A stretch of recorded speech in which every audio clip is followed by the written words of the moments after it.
Assalamualaikum warahmatullahi wabarakatuh. Nama saya Al-Kausar. Di sini saya akan menjelaskan tentang artikulasi kesadaran para pihak tentang ketaatan terhadap klausul arbitrase syariah. Sebelum mengenal pengertian klausul arbitrase, maka seharusnya diketahui terlebih dahulu mengenai arti arbitrase itu sendiri. Nah, arbitrase itu sendiri sebenarnya memiliki beberapa arti.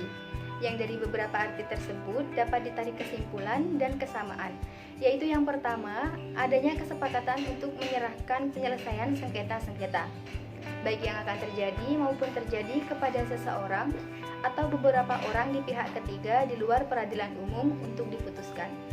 Yang kedua, penyelesaian sengketa bisa diselesaikan adalah sengketa yang menyangkut hak pribadi yang dapat dikuasai sepenuhnya, khususnya di sini dalam bidang perdagangan industri dan keuangan. Dan yang ketiga, putusan tersebut merupakan putusan akhir dan mengikat. Nah, pada dasarnya arbitrase dapat berwujud dalam dua bentuk. Yang pertama, klausul arbitrase yang tercantum dalam suatu perjanjian tertulis yang dibuat para pihak sebelum timbul sengketa. Atau yang kedua, suatu perjanjian arbitrase tersendiri yang dibuat para pihak setelah timbul sengketa. Kata klausul bermakna ketentuan tersendiri dari suatu perjanjian yang salah satu pokok atau pasalnya diperluas atau dibatasi. Sehingga klausul arbitrase dapat diartikan sebagai ketentuan tersendiri dari suatu perjanjian mengenai penyelesaian sengketa dengan jalan arbitrase atau suatu klausul dalam perjanjian antara para pihak yang mencantumkan adanya kesepakatan untuk menyelesaikan sengketa yang timbul antara para pihak melalui proses arbitrase.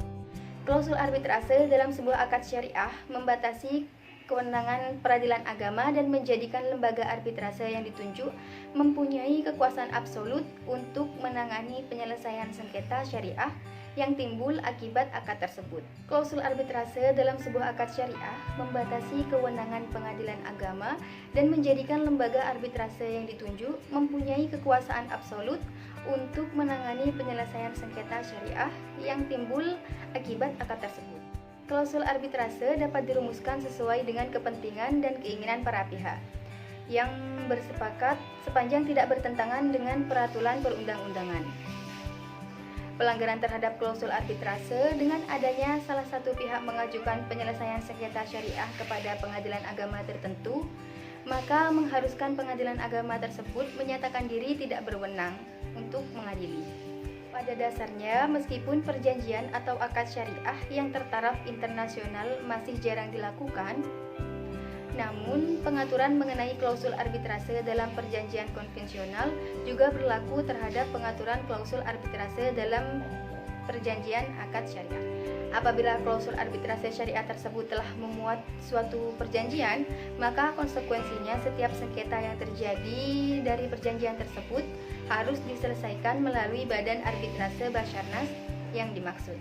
Dengan demikian, kewenangan secara absolut menjadi milik Basarnas, karena para pihak tidak dibenarkan lagi menyelesaikan sengketa tersebut melalui badan peradilan negara, yaitu pengadilan agama. Sebab menurut hukum, dengan adanya klausul arbitrase dalam perjanjian tersebut, maka hilanglah hak para pihak untuk mengajukan penyelesaian sengketa tersebut melalui lembaga peradilan negara dengan adanya klausul arbitrase. Dapat hukum yang diberikan lembaga arbitrase pun bersifat final dan mengikat. Oleh karenanya, pendapat yang diberikan tersebut akan menjadi bagian yang tidak terpisahkan dari pokok akad atau yang dimintakan pendapatnya pada lembaga arbitrase tersebut. Setiap pendapat yang berlawanan terhadap pendapat hukum yang diberikan tersebut berarti pelanggaran terhadap akad. Oleh karenanya, pendapat yang diberikan tersebut akan menjadi bagian yang tidak terpisahkan dari pokok akad atau yang dimintakan pendapatnya pada lembaga arbitrase tersebut. Setiap pendapat yang berlawanan terhadap pendapat hukum yang diberikan tersebut berarti pelanggaran terhadap akad. Oleh karena itu, tidak dapat dilakukan perlawanan dalam bentuk upaya hukum apapun.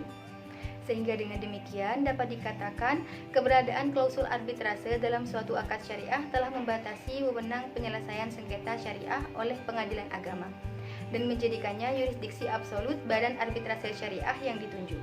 Sehingga apabila para pihak tetap mengajukan pengadilan sengketa tersebut kepada lembaga peradilan agama, maka peradilan agama yang bersangkutan harus menyatakan tidak wewenang untuk mengadilinya. Hal ini sesuai dengan prinsip limited court involvement yang termuat dalam Undang-Undang Arbitrase, di mana lembaga peradilan diharuskan menghormati lembaga arbitrase dan wajib menolak dan tidak ikut campur tangan dalam suatu penyelesaian sengketa yang telah ditetapkan suatu arbitrase. Mungkin sekian penjelasan dari saya, kurang lebihnya mohon maaf. Wassalamualaikum warahmatullahi wabarakatuh.